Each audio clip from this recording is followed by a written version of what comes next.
Hello everyone, welcome to Indian travel guide. మళ్ళీ ఒకసారి మధ్యలో చెప్తానండి. ఏమంటే ఈ వీడియో మొత్తం కూడా అరుణాచలం 14 కిలోమీటర్ల గిరి ప్రదక్షిణ గురించి అండి. అసలు గిరి ప్రదక్షిణ ఎక్కడి నుంచి ప్రారంభించాలి, ఎక్కడ ఎండ్ చేయాలి, అన్నిటికంటే ముఖ్యమైన విషయం ఏంటి తెలుసా అండి, చాలామంది గిరి ప్రదక్షిణలు కానీ 14 కిలోమీటర్లు గబ నడుచుకుంటూ వెళ్ళిపోతారండి. ఎప్పుడు ఇది కరెక్ట్ కాదండి. ఏమంటే గిరి ప్రదక్షిణలో ఎన్ని అద్భుతమైన ప్రదేశాలు ఉంటాయి తెలుసా. దాదాపు ప్రెసిడెంట్ ఖచ్చితంగా మనం చూడాల్సినవి కనీసం ఒక 55-60 ఉన్నాయండి. అందుకే నేను ఏం చేస్తున్నాను అంటే కనుక చక్కగా నేను ప్రతిదీ కూడా పైన నేను పేరు పెడతానండి. ఎన్ని టెంపుల్స్ ఉన్నాయి, ముందు ఆ టెంపుల్స్ ప్రతి వాళ్ళు దర్శించుకోవాలనే ఉద్దేశంతో నేను ఈ వీడియో చేస్తానండి. ప్రతి టెంపుల్ అసలు మీకు గిరి ప్రదక్షిణ చేసినప్పుడు మీకు అర్థమైపోద్ది అనమాట. సో ఇక్కడ ఒకటి ఉంది, ఇక్కడ ఒకటి ఉంది, ఇక్కడ ఒకటి ఉంది అనుకుంటారు. సో ఫస్ట్ నేను స్టార్ట్ చేస్తానండి, మధ్యలో మిగతా విషయాలు చెప్తాను. ఫస్ట్ ఏంటంటే మీరు రాజగోపురం నుంచి స్టార్ట్ చేయాలండి. ఫ్రమ్ ది బిగినింగ్ రాజగోపురం నుంచి స్టార్ట్ చేసి రాజగోపురం చుట్టూ 4 గోపురాలు ఉంటాయండి, 4 దిక్కుల. ఈ 4 గోపురాలు చక్కగా తిరిగి ప్రదక్షిణ అండి. ముందు అరుణాచలం ఆలయం ప్రదక్షిణ చేసేసి ఆ తర్వాత గిరి ప్రదక్షిణ మళ్ళీ ఎక్కడ చేయాలి, మళ్ళీ రాజగోపురం దగ్గరికి వచ్చి అక్కడి నుంచి నమస్కారం పెట్టి ఆ అరుణాచలేశ్వరుడికి అమ్మవారికి నమస్కారం చేసి అక్కడి నుంచి స్టార్ట్ చేయాలండి. అట్లాగే ఏంటంటేనండి, ఇప్పుడు ఈ 4 గోపురాలు చక్కగా ప్రదక్షిణ చేశారనుకోండి, గిరి ప్రదక్షిణకు ముందండి చక్కగా ప్రదక్షిణ చేసిన తర్వాత మీకు ఏంటంటే ఫస్ట్ జంట వినాయకుల టెంపుల్ వస్తుందండి. లెఫ్ట్ సైడ్ నుంచి గోపురాలు చుట్టూ రౌండ్ వేసేస్తారండి. కానీ ఏంటంటే జంట వినాయకుల టెంపుల్ వస్తుంది. ఆ తర్వాత ఏంటంటే కనుక భూతనారాయణ ఆలయ టెంపుల్ కూడా వస్తుంది నెక్స్ట్. మీరు బాగా గుర్తుపెట్టుకోండి. అట్లాగే నేను ప్రతి విషయం కూడా గిరి ప్రదక్షిణలో చెప్తానండి. ఏమండి ఈ గిరి ప్రదక్షిణలో అండి ఒక అద్భుతం అండి. ఎట్టి పరిస్థితుల్లో మీరు ఏం చేస్తారంటే ప్రతిదీ చూసుకుంటూ కనుక వెళ్తే మార్నింగ్ నుంచి బయలుదేరితే ఈవినింగ్ అవుద్దండి. అన్ని టెంపుల్స్ ఉన్నాయి, అన్ని అద్భుతమైన ప్రదేశాలు ఉన్నాయి. ప్రతిదీ కూడా నేను వివరంగా చెప్తానండి. ఎక్కడ ఏ టెంపుల్స్ ఉన్నాయి అనేది మాత్రమే నేను ఈ వీడియోలో చెప్తాను. అది కూడా గుర్తుపెట్టుకోండి. ఆ మధ్యలో ఏంటంటే ముఖ్యమైన విషయాలు నేను స్థల మహత్యం కూడా చెప్తాను. చూడండి, అక్కడ ఏంటంటే భూతనారాయణ టెంపుల్ అండి. ఈ భూతనారాయణ టెంపుల్ చూసిన తర్వాత మళ్ళీ చక్కగా ఏంటంటే మనం అలా వచ్చామనుకోండి, మనకి మళ్ళీ రాజగోపురం వస్తుందండి. ఏమండి ఈ దీంట్లో ఏంటంటే కనుక ఎప్పుడు కూడా నేను చాలామంది చెప్తారు, అయినా సరే ఒకసారి చెప్తాను, నిదానంగా నడవచ్చు, ఆటోలో వెళ్ళొచ్చు. నడవలేని వాళ్ళకి వీల్ చైర్ సౌకర్యం కూడా ఉందండి. చూశారు కదండి అక్కడి నుంచి చక్కగా మనం రాజగోపురం దగ్గర ఉన్నాము. ఆ రాజగోపురం దగ్గర నుంచి ఏంటంటే చక్కగా గిరి ప్రదక్షిణ స్టార్ట్ చేస్తామండి. దానికి ముందు ఏంటంటే నేను జస్ట్ అక్కడ నేను ఉండి అంటే అక్కడ చక్కగా గిరి ప్రదక్షిణ చేసేటప్పుడు నేను చక్కగా అక్కడ విషయాలని చెప్పానంటే కొద్దిగా సౌండ్ డిఫరెంట్గా వస్తుంది, అంటే గాలి అంతా వస్తుంది, మీరు వినండి. ఆ తర్వాత గిరి ప్రదక్షిణ స్టార్ట్ చేద్దామంటే గిరి ప్రదక్షిణలో ఫస్ట్ వచ్చేది మీకు ఇంద్రలింగం వస్తుంది.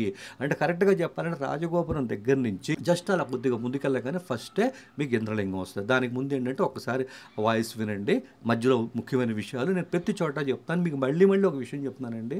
నేను ఈ వీడియో అంతా కూడా గిరి ప్రదక్షిణలో ఎన్ని టెంపుల్స్ ఉన్నాయి అనేది నేను ఇంపార్టెంట్గా నేను చెప్తున్నాను. అరుణాచలేశ్వరుడు యొక్క 14 కిలోమీటర్ల ప్రదక్షిణ. ఈ ప్రదక్షిణ గురించి నేను ముఖ్యంగా కొన్ని విషయాలు చెప్తానండి. సహజంగా ఏంటంటే కనుక ప్రదక్షిణ అనగానే 14 కిలోమీటర్లు, కొంతమంది నడిచి వెళ్తారు, పౌర్ణమి రోజు వెళ్తారు, మంగళవారం నాడు ఇంకా మంచిది, అది వేరే విషయం. ఇలా వెళ్ళే వాళ్ళందరూ కూడా ఏం చేస్తారు అంటే కనుక దాదాపుగా నడుస్తారు, లేదా ఆటోలో వెళ్తారు, ఎలా అయినా వెళ్తారు. కానీ ఈ 14 కిలోమీటర్ల ప్రదక్షిణలో ముందు రాజగోపురం దగ్గర నుంచి ప్రారంభించి భూతనారాయణ కావచ్చు, వినాయకుడు కానీ చూసి ఆ తర్వాత ఆలయ ప్రదక్షిణ చేసి ఆ తర్వాత ప్రదక్షిణ మీకు అనుకూలంగా బిగిన్ చేయాలండి. ఏమండి ఒకవేళ చెప్పులు లేకుండా నడవాలని రూల్ ఉందనుకోండి, మీకు బాధ్యత అనుకోండి, సాక్స్ వేసుకోండి, ఇబ్బంది ఏం లేదు. సో దీంట్లో ఏంటంటే దాదాపుగా నేను ఈ 14 కిలోమీటర్ల ప్రయాణంలో అనేకమైన ఉన్నాయండి. అవన్నీ కూడా చాలామంది చూసుంటారు. దానికోసం నేను ఎంతో టైం తీసుకొని మనీ తీసుకొని ఇదంతా కూడా అండి నేను దాదాపు 3000 పైన నేను ఖర్చు పెట్టానండి గైడ్ కోసం. కానీ తెలియదు కదా నాకు, నడుచుకుంటే వెళ్తాను, మిస్ అవుతుంది. అట్లాగేంటంటే యోగిరామ ఆశ్రమం అండి మధ్యలో ఉంటుంది, అద్భుతంగా ఉంటుందండి లోపల. ఇట్లాంటివన్నీ ఎన్నో ఉన్నాయండి. నేనేం చేస్తాను అంటే చక్కగా రాజగోపురం దగ్గర నేను బిగిన్ చేశానండి. వినాయకుడు, భూతనారాయణ టెంపుల్ చూశాను, చక్కగా ఆలయ ప్రదక్షిణ చేశాను, చక్కగా నడుచుకుంటూ వచ్చాను. అట్లాగేంటంటే మధ్యలో శేషాద్రి ఆశ్రమం దగ్గర టిఫిన్ కూడా తినేశానండి. అద్భుతంగా ఉంటుంది ఆశ్రమం టిఫిన్, ఎప్పుడు వినే రోడ్డు మీద ఇవే కదా. అట్లాగేంటంటే కనుక నేను ఈ వీడియో అంతా కూడా ప్రదర్శనేనండి. నేను ఇంకా మీకు చెప్పాలంటే ఒక ముఖ్యమైన విషయం ఏంటంటేనండి, ఏమంటే ఈ వీడియో అనేది 14 కిలోమీటర్ల వీడియో అనేది చాలా పెద్ద వీడియో అవుతుంది. ఎందుకంటే దాదాపు 45 ఉన్నాయండి చూడాల్సినవి, చాలా కొన్ని ఇంకా వదిలేస్తే. అట్లాంటివన్నీ కూడా మీకు దాదాపుగా చూపిస్తాను. అట్లాగే మీరు నడిచేటప్పుడు ఏంటంటే కనుక మీకు చక్కగా క్లియర్గా అర్థం అవుతుంది. చూసారా, ఇప్పుడు మీరు చూస్తున్నారు కదా, ఇక్కడ ఇది నందండి, చూసారా, నందే కొండ రూపంలో ఉందండి. చూడండి, నేను క్లియర్గా మళ్ళీ నేను పెడతాను. నేను నందే కొండ రూపంలో ఉంది. కరెక్ట్గా దీనికి ముందండి బెంగళూరు వెళ్ళే రూట్ ఉంటుంది, అలాగే ప్రదక్షిణ రూట్ ఉంటుంది. ఇక్కడైతే మీరు మాటల్లో పడి ఏదో దేవుడిని స్మరిస్తూ కనుక వెళ్ళిపోయారనుకోండి బెంగళూరు వెళ్ళిపోతారు. సో ఇట్లాంటివన్నీ కూడా నేను చక్కగా వివరిస్తాను నేను మీకు. చూడండి, నేను కరెక్ట్గా ఇప్పుడు ఏంటంటే నంది దగ్గర ఉన్నానండి. చూడండి, అరుణాచలేశ్వరుడు ఎదురుగా చూస్తూ నందీశ్వరుడు కొండ రూపంలో ఉన్నాడండి ఇక్కడ.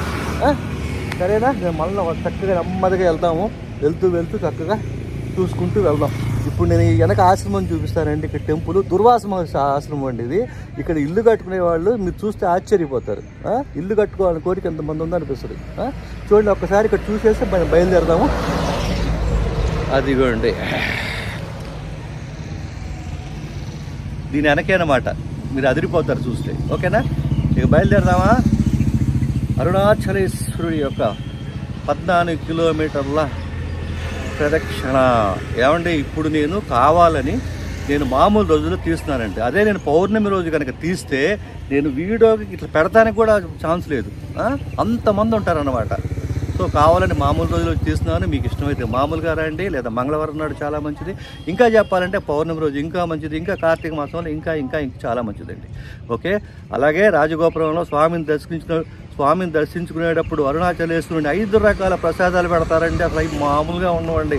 చూస్తుంటే నీళ్లు కారిపోతున్నాయి.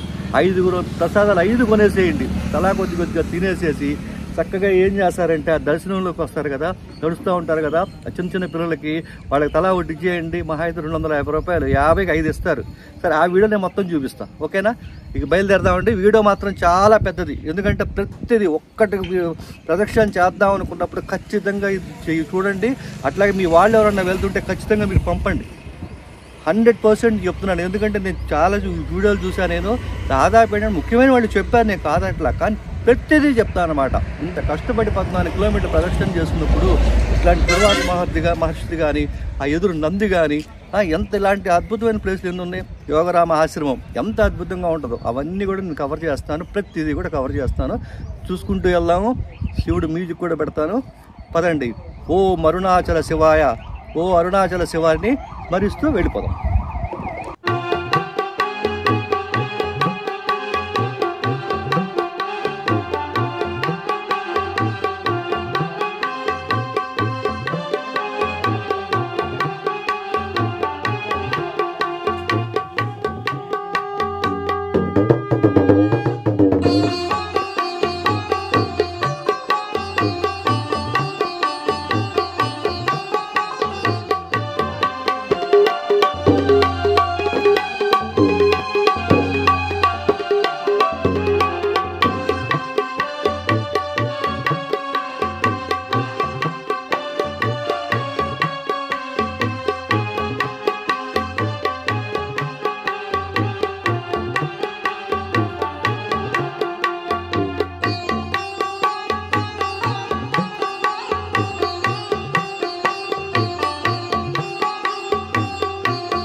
కర్పూరం వినాయకన్ టెంపుల్,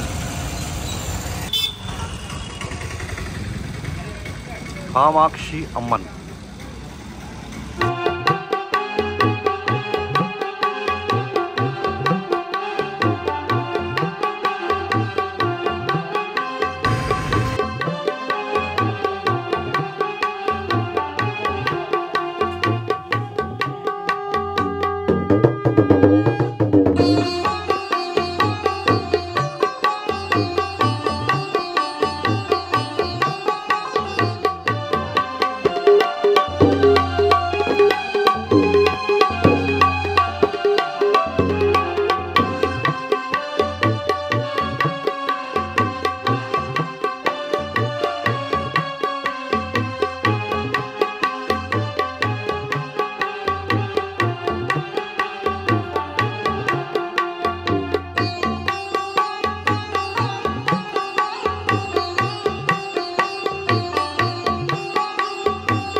అగ్నిలింగం అయితే కనుక ఈ రోడ్లోంచి వెళ్ళాలి.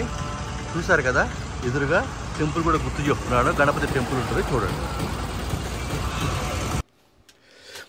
ఏమండి ఈ అగ్నిలింగం దాటిన తర్వాత నెక్స్ట్ మీకు వచ్చేది ఏంటంటే కాళీమాత మందిరం వస్తుంది. ఏమండి చాలా చాలా ముఖ్యమైన విషయం అండి. జస్ట్ మీరు అగ్నిలింగం దర్శనం చేసుకున్న తర్వాత జస్ట్ అలా కొద్దిగా ముందుకు రాగానే మీకు కాళీమాత ఆలయం వస్తుంది. మీరు తప్పనిసరిగా దర్శనం చేసుకోండి. ఏమండి ఒకవేళ ఎక్కడైనా సరే మీకు గుడి తలుపులు వేసేసి ఉంటే మీరు ఎలాంటి ఇబ్బంది లేదండి. చక్కగా మీరు బయట నుంచే దండం పెట్టుకోండి. చూడండి ఇక్కడ ఈ లోకల్గా ఉన్న వాళ్ళు కానీ చుట్టుపక్కల కానీ అందరూ కూడా కొత్తగా వాహనాలు కొన్నా ఏదైనా సరే చక్కగా ఇక్కడికి వచ్చేసి ఇక్కడ అమ్మవారిని పూజించి ఆశీస్సులు తీసుకుంటారండి. ఆ తర్వాత ఏంటంటే ఈ కాళీ మంత్రం దాటగానే అండి మీకు ఒక 2 అద్భుతమైన ఆశ్రమాలు వస్తాయి. ఒకటి వచ్చేటప్పటికల్లా శేషాద్రి ఆశ్రమం, దాని పక్కనే రమణాశ్రమం వస్తుంది. ఏమంటే ఇక్కడ మీకు ఎందుకు చెప్తున్నారంటే మనం చుట్టూ తిరిగేసి మీరు అక్కడ చూస్తున్నారు కదా అదేంటే కనుక లోకల్ బస్సు అండి. మీరు అటు ఇటు కూడా తిరగచ్చు. ఏంటి ఇప్పుడు టెంపుల్ దగ్గరికి వెళ్ళొచ్చు, ఇంకో దగ్గరికి వెళ్ళొచ్చు, రైల్వే స్టేషన్కి వెళ్ళొచ్చు, అలా లోకల్ ట్రాన్స్పోర్ట్ కూడా ఉందండి. ఇకపోతే విషయానికి వస్తే మన కాళీమాత మందిరం దాటిన తర్వాత ఏంటంటే ఓ దక్షిణామూర్తి ఆలయం కూడా వస్తుందండి. ఆ తర్వాత ఏంటంటే మీకు చెప్పే కదంటే 2 ఆశ్రమాలు వస్తాయి.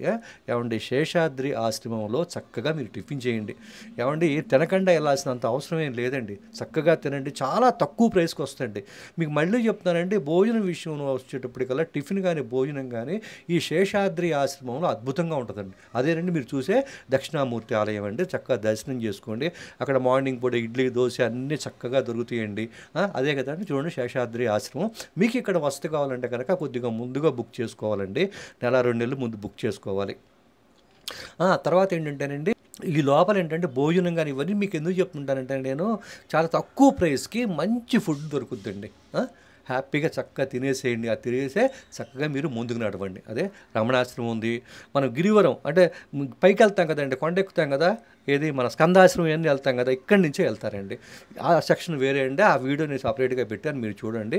ఆ స్కందాశ్రమం కూడా చక్కగా ఇక్కడి నుంచే వెళ్తారు. ఉదయం వెళ్ళిపోతే మధ్యాహ్నం కల్లా వెనక్కి వచ్చేయాలి. గుర్తుపెట్టుకోండి. కాస్త ఇది వెళ్ళి మాత్రం టైం మెయింటైన్ చేయాలి. ఎండాకాలం జాగ్రత్త. నేను ప్రతి విషయం చెప్పాలి కదండి మీకు. ఆ తర్వాత ఏంటంటే కొద్దిగా ముందుకెళ్తేనండి చక్కగా ఏంటంటే కనుక మీకు యోగిరామ ఆశ్రమం ఉంటుందండి. అక్కడ కానీ ఇప్పుడు ప్రదక్షిణలో కాదు, జస్ట్ మీకు చెప్తున్నాను. యోగిరామ ఆశ్రమంలో అద్భుతంగా ఉంటుందండి. చక్కగా ఏంటంటే అలా ముందుకు వెళ్తూ ఉండండి. చూడండి ప్రతి చోట మీకు బోర్డులు ఉంటాయండి. ఇదిగోండి ఈ పక్క నుంచే యోగిరామ ఆశ్రమానికి వెళ్ళొచ్చు. ఇప్పుడు కాదు, తర్వాత చక్కగా నేను ఏం చేశానంటే అక్కడే టిఫిన్ చేశాను. మీకు ఎందుకు చెప్తున్నానంటే చాలా తక్కువ ప్రైస్ ఉంటుందండి.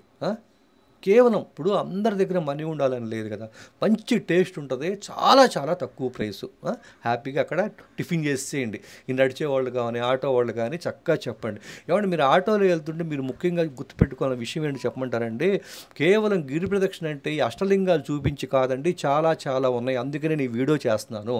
ఆటో వాడికి ఖచ్చితంగా మీరు చెప్పండి ఇవన్నీ మాకు చూపించాలి, దారిలో కనీసం 40-50 ఉన్నాయి, బయట నుంచి చూపించాలి. అన్ని గిరి ప్రదక్షిణలోనండి, ఎక్కడ అటు ఇటు వెళ్ళాల్సిన ఏం పని లేదు. గుర్తుపెట్టుకోండి. నేను చక్కగా మళ్ళీ ఒక మ్యూజిక్ పెడతాను. మళ్ళీ ముఖ్యమైన విషయాలు వచ్చినప్పుడు నేను మళ్ళీ వస్తానండి. చక్కగా హ్యాపీగా వెళ్ళండి. ఓకేనా? చూస్తూ ఉండండి. జస్ట్ ఈ టెంపుల్ ఏంటనుకున్నారు, శక్తి టెంపుల్.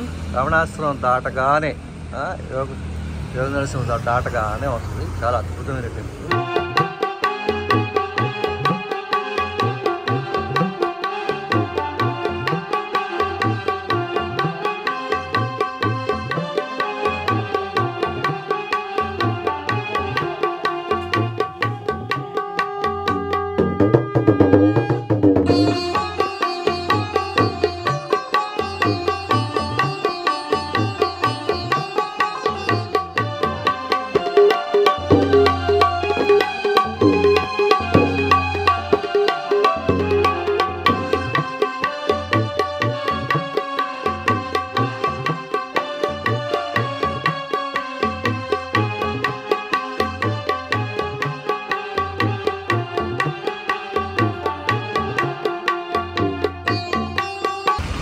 మురుగన్ సుబ్రహ్మణ్య స్వామి టెంపుల్.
యమలింగ దర్శనం ఫలం ఏంటి తెలుసా అండి మీకు?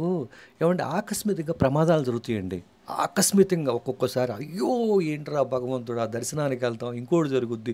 అట్లా దర్శనానికి వెళ్తే గనక ఏంటి ఇలా జరిగింది? ఏంటేంటో అనుకుంటాం. అలాంటి పాపకర్మలు, పురాణ జన్మలన్నీ పక్కన పెట్టేస్తానండి. ఈ యమలింగ దర్శనం వల్ల ఏదన్నా జరగాల్సింది ఏమన్నా ఉంటే గనక అండి ఏ కాలికి దెబ్బ తగలటమో ఇట్లాంటివి తగులుతాయండి. కేవలం ఈ యమలింగ దర్శనం అది అంతటి ఫలాన్ని ఇస్తుందండి. అంటే ఎప్పుడూ కూడా మనం ఏదో అనుకుంటాం ఏదో ప్రమాదం జరిగి జస్ట్ అలా మిస్ అయిపోయింది అనుకుంటాం చూసారా, అలాంటి అన్నీ ఉంచి రక్షించేదే ఈ యమలింగం అండి. ఈ యమలింగం తర్వాత మీకేంటి చాలా ఆ పక్క ఈ పక్క శివుడు, ఆ పక్క ఈ పక్క అంటే నంది బొమ్మలు ఉంటాయండి. మీరు ఎన్ని చూడండి అన్ని అరుణాచలం కొండ వైపే చూస్తుంటాయండి. ఎంత అద్భుతంగా ఉంటాయి తెలుసా అండి. ఆ పక్క ఈ పక్క నంది ఉంటే కనుక దండం పెట్టుకోవడంతో పాటు ఎటు చూస్తున్నాయో కూడా మీరు చూడండి. ఏమండి ఈ మొత్తం ఈ గిరి ప్రదక్షిణలో ఎన్ని అద్భుతాలు ఉన్నాయంటే ఆ పక్క ఈ పక్క ఏమంటే మన చక్క ఏంటంటే ఎడమ పక్క నడుస్తాము, కుడివైపు అంటే దేవతల కోసం. మీరు ఇక్కడ చూడండి, మీరు ప్రదక్షిణ చేసేటప్పుడు బాగా గుర్తుపెట్టుకోండి ఈ ప్లేస్ని. ఆ బోర్డులో ఇవి చూసుకుంటూ వెళ్ళండి. ఈ సైడ్లో అనుకోండి మనం బెంగళూరు వెళ్ళిపోతాం ఒక్కొక్కసారి. కాబట్టి ఎట్టి పరిస్థితుల్లో కూడా ఏం చేస్తారు అంటే కనుక కొద్దిగా జాగ్రత్తగా మీరు చూసుకోండి, చూసుకుంటూ వెళ్ళండి. ఏమండి ఈ తర్వాత అండి దీని తర్వాత కొద్దిగా ముందు వెళ్తే దూర్వాస మహర్షి యొక్క ఆశ్రమం వస్తుందండి. అసలు అక్కడ అద్భుతంగా ఉంటుందండి. అట్లాగే ఏంటంటే కనుక ప్రతి చోట అండి ఆ వాష్రూమ్స్ ఉంటాయి, ఎలాంటి ఇబ్బంది పడక్కర్లేదు. చెప్పులు లేకుండా నడవాలి అట్లా ఏం పెట్టుకోవద్దండి. మీరు ఎంతవరకు చేయగలిగితే అంతవరకు చేయండి. నేను చెప్పేది ఏంటంటే ఈ వీడియో మొత్తం నేను చేయడానికి కూడా కారణం ఏంటంటే చాలా ఉన్నాయండి. దాదాపు 60 ప్లేసులు ఉన్నాయి. ఆటోతో ఏంటంటే టైం మాట్లాడుకోవద్దు, మాకు అన్నీ కవర్ అవ్వాలని చెప్పండి. ఆటోలో 5గురు చక్కగా వెళ్ళొచ్చు, కానీ ఫ్రీగా ఉండాలంటే 4గురు కూడా వెళ్ళొచ్చు. అలా చూస్తూ ఉండండి. నేను మంచి ఈశ్వరుడికి సంబంధించిన మ్యూజిక్ పెడతాను, నేను మళ్ళీ వస్తాను. ఇంకా చాలా ఉన్నాయండి. ఏమండి మోక్ష మార్గం ఉందండి అద్భుతమైనది. పచ్చ అమ్మని కోయిలు ఉందండి. నేను చెప్పాక దుర్వాస మహర్షి ఆశ్రమం అండిదే.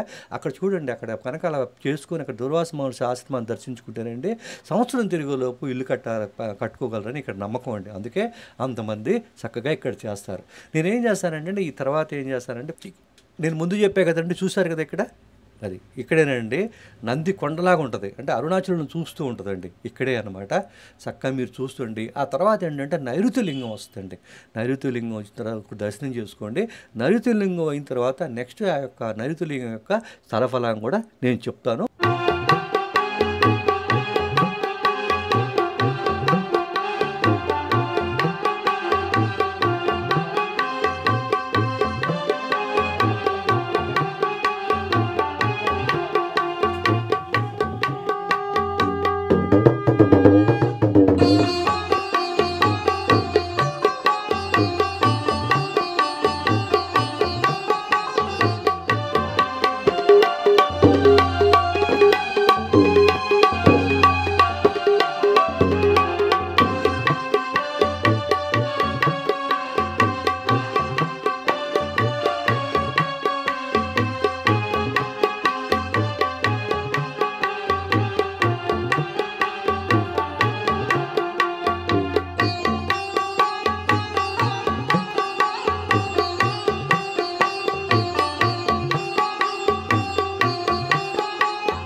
ఏవండి ఈ గిరి ప్రదక్షిణలో ఒక అద్భుతమైన విషయం ఉందండి. మనం అష్టలింగాలు చూస్తాం. కానీ కనీసం ఒక లింగం దగ్గరైనా సరే మీరు చక్కగా పూజ చేయించుకోండి.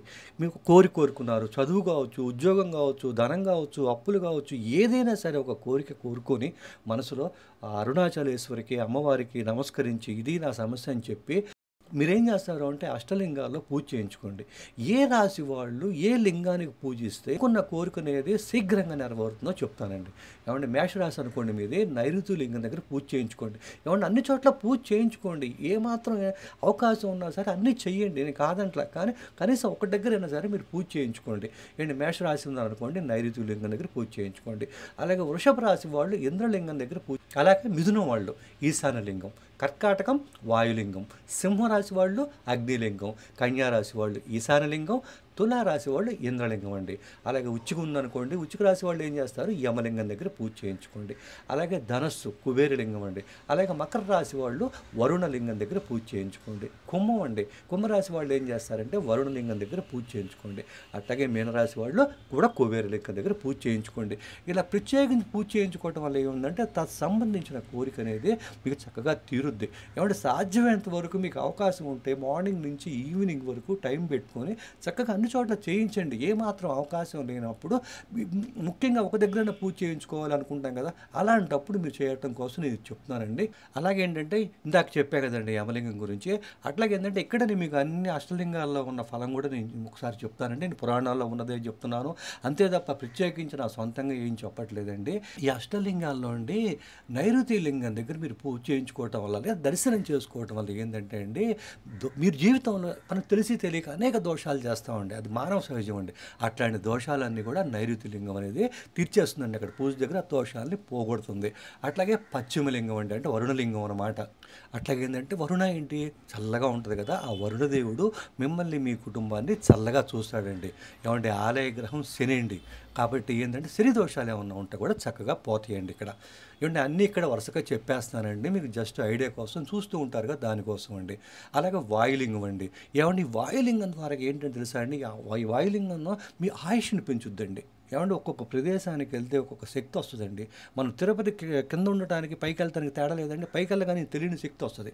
అందుకే మనం ఈ ఆలయాలన్నీ కూడా దర్శిస్తాం అనమాట. అట్లాగే కుబేరలింగం అండి. ఏమంటే అందరూ అనుకుంటారండి లక్ష్మీదేవి ధనమిస్తుందండి, కాదండి, ఈశ్వరుడే ఇస్తాడండి. ఎవరు ఏమంటే ఒక్కసారి చూడండి, పురాణాల్లో ఇతిహాసాల్లో ఎక్కడైనా సరే లక్ష్మీదేవి చల్లగా చూస్తుంది. కాకపోతే ఏంటంటే డబ్బులు ఇచ్చింది ఎవరు, కుబేరుడికి ఎవరిచ్చారు, ఈశ్వరుడిగా ఇచ్చింది. ఆలోచించండి. కాబట్టి కుబేరు లింగం ఏంటంటే ధనానికి సంబంధించింది కానీ అప్పులు ఏమన్నా కానీ రావాల్సినవన్నీ కూడా ఏమన్నా ఉంటే కూడా చక్కగా వచ్చేస్తాయి. అలాగా అక్కడ ఈ అరుణలింగం, అక్కడ ఈ కుబేరు లింగాన్ని ప్రార్థించండి. ఆ తర్వాత అండి ఈశాన్య లింగం అండి. ముక్తి అండి. ముక్తి అంటే ఏంటంటే మీరు అనుకునే ముక్తి కాదండి, ముక్తి అంటే ప్రశాంతత అండి. అలాంటి ప్రశాంతత అనేది చక్కగా ఏంటంటే ఇక్కడే వచ్చేస్తుంది. అట్లాగే ఏంటంటే ఈ ముందండి చాలా ఉన్నాయండి. ఇంకా మోక్షద్వారం ఉంది, చాలా ఇంపార్టెంట్. అర్ములింగం పచ్చయమ్మన్ కోవిల్ కూడా ఉందండి, అక్కడ కూడా మీకు తలమహత్యం అంతా చెప్తానండి. అలాగే ఏంటంటే ఇంకా అలాగే మీరు చూస్తూ ఉండండి, నేను మళ్ళీ వచ్చి చెప్తానండి.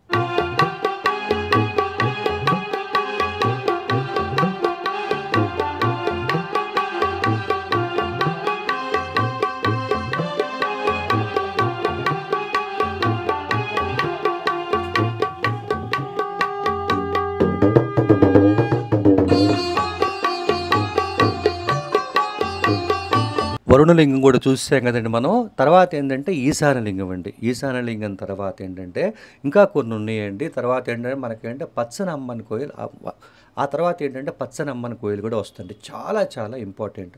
అట్లాగే ఏంటంటే దీంట్లోనండి ఈ గిరి ప్రదక్షిణలో, ఈ 14 కిలోమీటర్ల గిరి ప్రదక్షిణలో అనేక ఆలయాలు, అనేక స్థల మహత్యాలండి. ఏమంటే అవన్నీ చెప్పడానికి కనీసం నాకు 5-6 గంటలు కాదండి, 10 గంటలు పట్టుద్దండి. సాధ్యమైనంత వరకు కొద్దిగా మంచి మంచి ఫలాలు వచ్చాయి, ఇట్లాంటివన్నీ కూడా నేను చెప్పుకోవడం జరిగిందండి. మీరు ఎక్కడికన్నా వెళ్ళినప్పుడు తెలుసుకోవాలనుకుంటే అక్కడ అర్చకులు ఉంటారండి. ఒకసారి నెమ్మదిగా అడిగారనుకోండి, చక్కగా ఆ మహత్యం అంతా చెప్తారు. ఇవన్నీ మొత్తం చెప్పాలనుకోండి కనీసం 10 గంటల పట్టుద్దనమాట. అట్లాగే ఇంకో ముఖ్యమైన విషయం ఏంటంటే ప్రతి వాళ్ళు కూడా గిరి ప్రదక్షిణ చేసేసి వెళ్ళిపోతుంటారండి. కానీ ఈ గిరి ప్రదక్షిణలోనే 3 ముఖ్యమైన ప్రదేశాలు ఉన్నాయి. మోక్ష మార్గం, అద్భుతమైందండి. మీరు గనక మోక్ష మార్గం నుంచి బయటికి రావాలి అనుకుంటే దాదాపుగా మీకు పున్నమి రోజు గనక వెళితే ఏ 5, 6 గంటలు పట్టినా ఆశ్చర్యపడక్కర్లా. అందుకని నేను ముందే మీకు ఈ విషయం తెలియజెప్తున్నానమాట. ఆ తర్వాత ఏంటంటే పచ్చనమ్మని కోయిల్ అంటారనమాట. అంటే ఇక్కడ అమ్మవారండి ఆకుపచ్చగా ఉంటారు, మరకత్తమణితో వెలిగిపోతుంటారండి. సప్తమాతృకులు, సప్త ఋషులు వారి ఆయుధాలన్నీ ఉంటే అక్కడ స్థలమాత్యం నేను ఖచ్చితంగా చెప్పాలి కాబట్టి అదొకటి. తర్వాత ఆది అన్నామలయ క్షేత్రం అండి. ఇవన్నీ కూడా ఈ 3 కూడా నేను సపరేట్గా పెడుతున్నాను. అది ఏం పెడతానంటే అరుణాచలంలో తప్పనిసరిగా దర్శించాల్సిన క్షేత్రాలు అని. నేను అవి ఎందుకు పెడుతున్నానంటే విడిగా అండి అక్కడ మీ స్థల మహత్యం చెప్పాలి. ఇప్పుడు ఉదాహరణ మన అరుణాచలం వెనుక అరుణాచల శివ అంటామండి. కానీ అమ్మవారిని అపికుచుతామ్మ అని పిలుస్తారు. అపికుచుతామ్మ అంటే ఏంటండి, కైలాసంలో ఆ గాథ ఉంది. ఆ గాథ నేను వచ్చినప్పుడు చెప్తాను. ఆ గాథ ఏంటంటే పార్వతీదేవి సరదాగా కళ్ళు మూస్తే లోకాలను తలకిందులు అవుతాయి, చాలా ఇబ్బందులు వస్తాయి, యజ్ఞాగతులు అయిపోతాయి. అన్నిటి గురించి ఏంటంటే అమ్మవారు తన తప్పు కోసం కంచిలో తపస్సు చేసి ఆ తర్వాత మహిషాసుని సంహరించి ఆ తర్వాత మళ్ళీ కంచి వచ్చేసి ఆది అమ్మన ఆలయం దగ్గర కటకతీర్థం సృష్టించి ఆ మహిషాసుడు తలని చేతి నుంచి వదిలించుకొని అక్కడ అలాంటి క్షేత్రం. అట్లాగే ఆ తర్వాత ఏంటంటే పచ్చనమ్మని కోయిల్, అక్కడ అమ్మవారు వచ్చి సప్తమాతృకులతోటి సప్తఋషులతోటి గౌతమ మహర్షి ఆశ్రమానికి వచ్చి ఇక్కడ తపస్సు చేసి చకా తర్వాత అమ్మవారు ఏంటంటే కైలాసం వెళ్ళింది. అప్పుడు శివుడు ఏం చేశాడంటే అరే ఇంట్లో చిన్నపిల్లవాడు సుబ్రహ్మణ్య స్వామి ఉన్న ఆ పాలుడేమయ్యాడు, పాలు ఎలాగ ఇవన్నీ ఏమి ఆలోచించకుండా అమ్మవారు ఏం చేశారంటే కైలాసం వెళ్ళాలి, భర్త సమక్షంలోనే ఉండాలి, భర్త పక్కనే ఉండాలి అని చెప్పి తప్పించిపోయి ఇన్ని చేసింది. కాబట్టి అంటే పిల్లవాడికి పాలు కూడా ఇవ్వని అపికుచుతాం అంటే ఆమె యొక్క ఇవి పిల్లవాడికి పాలు కూడా ఇవ్వకుండా తను అంత తిరిగిందనమాట. అంటే సుబ్రహ్మణ్య స్వామి చింతన వల్ల అమ్మవారి పాలు ఇవ్వాల. భర్త చిన్న పొరపాటు వల్ల భర్తను చేరడానికి అంత తపస్సు చేసి అన్ని తీర్థాలు తిరిగి కైలాసం చేరింది. అందుకనే ఇక్కడ అమ్మవారిని అంటే అపికుచుతామ్మ అని కూడా పిలుస్తారు. అందుకే నేను ఏం చేస్తుంటానంటే ఆ వీడియోలన్నీ కూడా ఆ 3 స్థలం వచ్చి అక్కడ చెప్పాలి. నేను చెప్పాలి కాబట్టి నేను ఇప్పటికే వీడియో చాలా పెద్దదైపోయిందండి. అట్లాగే ఏంటంటే ఇంకో ముఖ్యమైన విషయం ఏంటంటే ఈ పచ్చనమ్మని కోయిల్ అని చెప్పే కదండి, అక్కడ ఏంటంటే నేను గుడి లోపల కూడా తీశానండి. అక్కడ స్థలం వచ్చి చెప్తాను ఆ 3 వీడియోలు అన్నప్పుడు. అక్కడ మీరు బయట నేను నిలబడి నేను చేశాను అనమాట. ఇక ప్రదక్షిణ అంతా అయిపోయింది, ఇలా సో నేను వచ్చానని చెప్తున్నప్పుడు మీరు అక్కడ గమనించండి. నేను చెప్పే మాటలతో పాటు ఆ పక్కనే కొండ ఉంటుందండి, శివలింగం ఉంటుందండి, శివలింగం లాగా ఉంటుంది.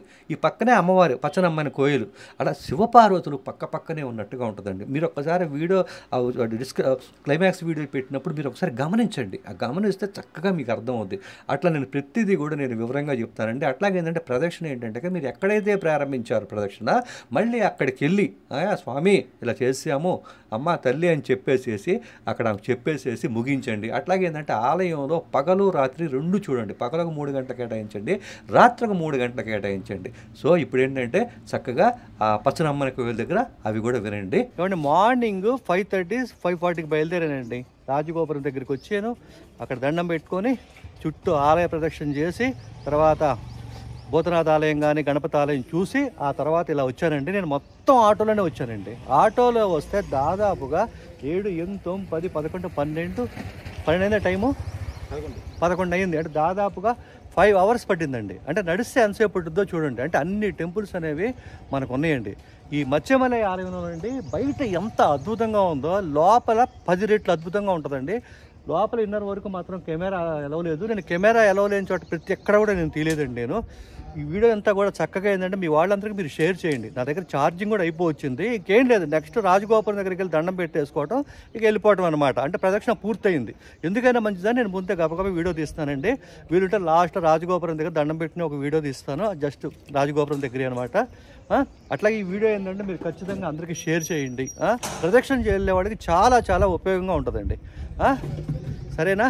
ఓకే అండి, మళ్ళీ